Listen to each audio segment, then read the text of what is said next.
Madame, Messieurs, nous sommes vendredi 8 juillet 2022. Pour ce journal, nous reviendrons essentiellement sur les activités liées à la fin de la campagne dans le département de Pointe-Noire. Puis, nous irons à Songolo dans le 5e arrondissement Mongopoukou pour parler de l'occupation du domaine public par la société de cimenterie Forcepac. Mesdames et messieurs, bienvenue à tous.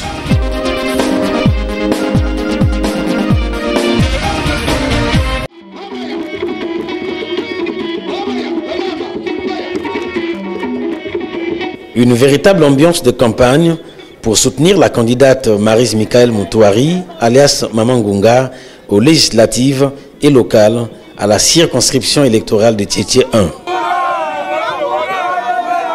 Une ambiance électorale marquée par un carnaval allant de Patra, traversant Bota, Vungu, Fuchs, avec pour point de chute Patra.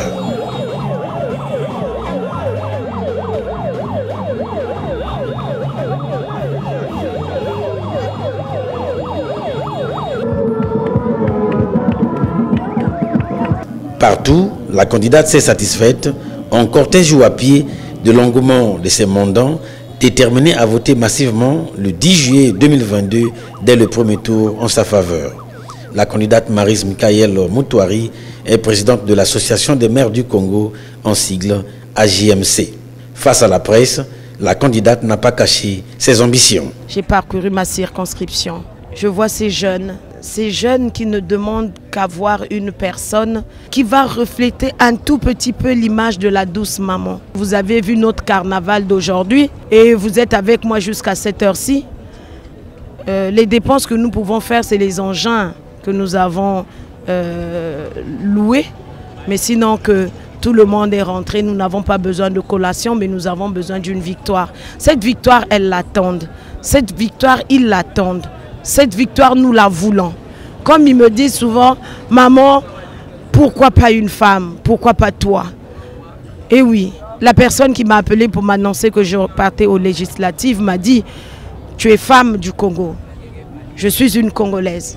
Je ne fais pas de discrimination, mais je me dis que j'ai aussi le droit d'aller au Parlement, de faire comme d'autres femmes que je vois au Parlement. Et je dis à ma population de continuer à croire en moi. Des femmes à l'hémicycle national, tel est le vœu ardent de la candidate Maryse Michael Moutouari, la voix des sans-voix, acquise pour la cause des 8000 femmes de son association de Tiétié 1.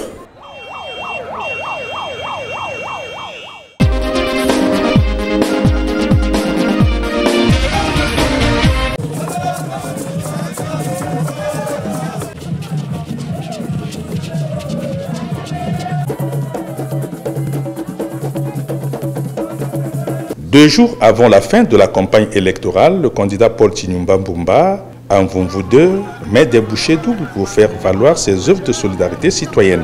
Soutenu par le vénérable sénateur Victor Fodi, tête de liste au local à Mvumvu 2, Paul Chinyumba Mbumba est accueilli en bienfaiteur par les populations des quartiers 205, 207 et 210 de Mvumvu 2. Pour la journée du 7 juillet 2022, il a procédé à l'inauguration de la passerelle reliant le quartier 210 pour le désenclaver des autres. Prenant la parole, le candidat a donné des consignes de vote à ses mandants, tout en rappelant que le PCT a donné Mvumvu au Mbumba pour garder Mvumvu. S'en est suivi la coupure du ruban symbolique ouvrant aux populations l'accès à la passerelle avant le bain de foule du candidat ayant pris l'allure en soirée d'un carnaval électoral.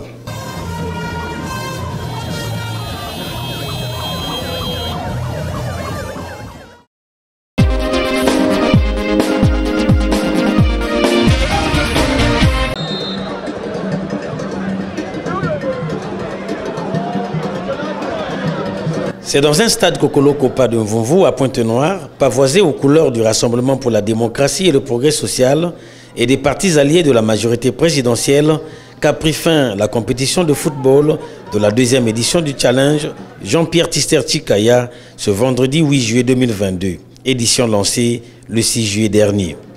Deux équipes ont disputé la finale, la Renaissance de Songolo et Bois Boré, après le coup d'envoi du match par le candidat.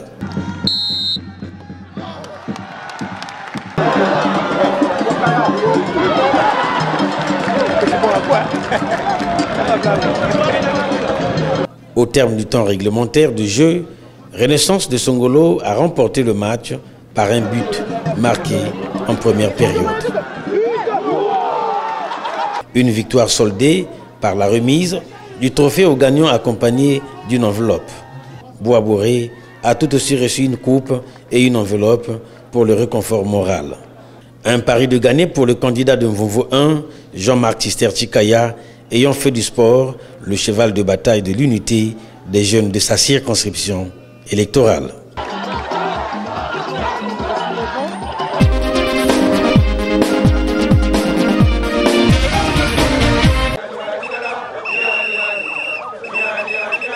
Ce n'est pas une promenade de santé, plutôt une marche marquant la fin de la campagne électorale du candidat du mouvement Action et Renouveau, MAR en abrégé, Maurice Mavungu, à Lumumba 3.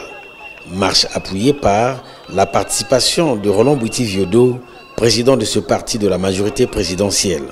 L'occasion a échu à Maurice Mavungu et ses mandants de procéder ce vendredi, dernier jour de la campagne électorale, à la visite des réalisations et chantiers en cours d'exécution. Première étape, les travaux d'éclairage public réalisés pour faire face au phénomène bébé noir. Deuxième étape, le chantier des forages d'eau potable pour ces populations parcourant des distances pour s'approvisionner en cette denrée précieuse.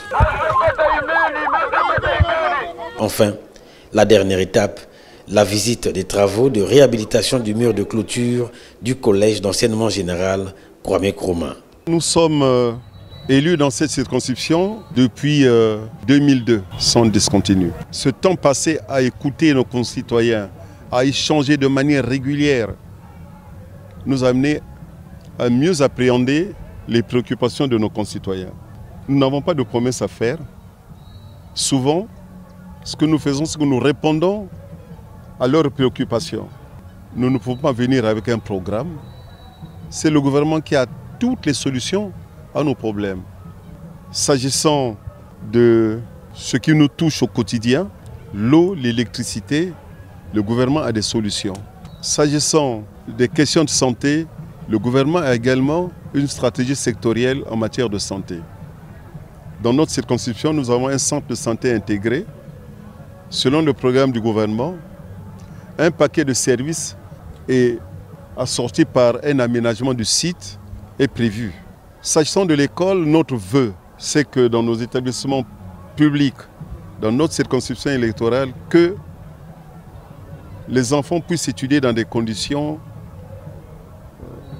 sereines, que les enfants ne soient plus entassés dans des salles de classe, que nous ayons des salles de classe recevant en moyenne 40 élèves. Ce que nous attendons également du gouvernement, et ce sera notre rôle à nous en tant que parlementaires, c'est d'amener le gouvernement à réaliser son projet de recrutement des enseignants de façon à ce qu'un renforcement réel se fait, que ce ne soit plus toujours au détriment des familles. Une campagne électorale finie en beauté et dans la quiétude pour le candidat du mouvement Action et Renouveau, Maurice Mavungu, à Lumumba 3.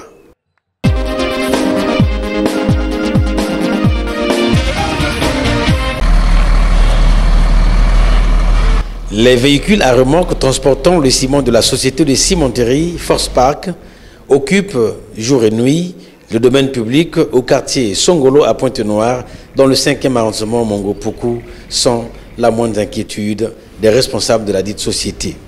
La cause, le manque de parking ici au niveau du grand dépôt de cette société chinoise dont l'usine est implantée à l'entrée de Dolisie sur la nationale numéro 1. Et c'est le voisinage qui en pâtit car ces longs véhicules contenant un tonnage important de ciment sont bien souvent parqués sur les déventures des parcelles tout au long des ruelles de ce quartier résidentiel. Les chauffeurs de ces véhicules, une fois stationnés, abandonnent leurs remorques au détriment des riverains qui des fois ont du mal à accéder à leur domicile à pied comme par voiture, car l'accès au portail étant obstrué. Pendant que nous faisons ce constat, nous avons remarqué effectivement la dégradation de cette voie reliant l'avenue Jacques Opango, débouchant sur la voie en pavage réalisée grâce au financement du gouvernement de la République avec la Banque mondiale.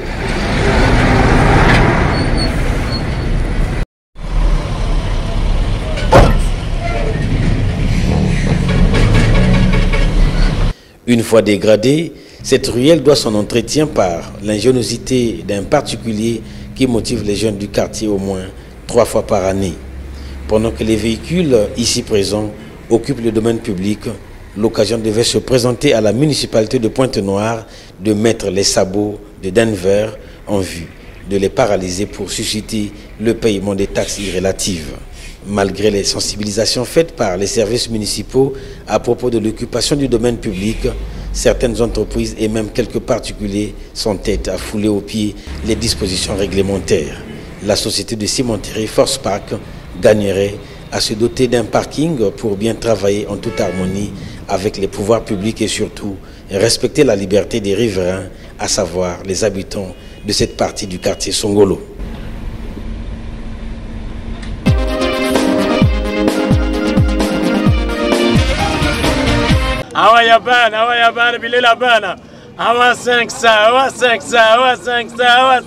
Quand arrive la saison sèche, les Ponténégrins de statut social moyen font de la friperie un genre vestimentaire bénéfique à la bourse du citoyen, lui permettant de s'habiller à moindre coût.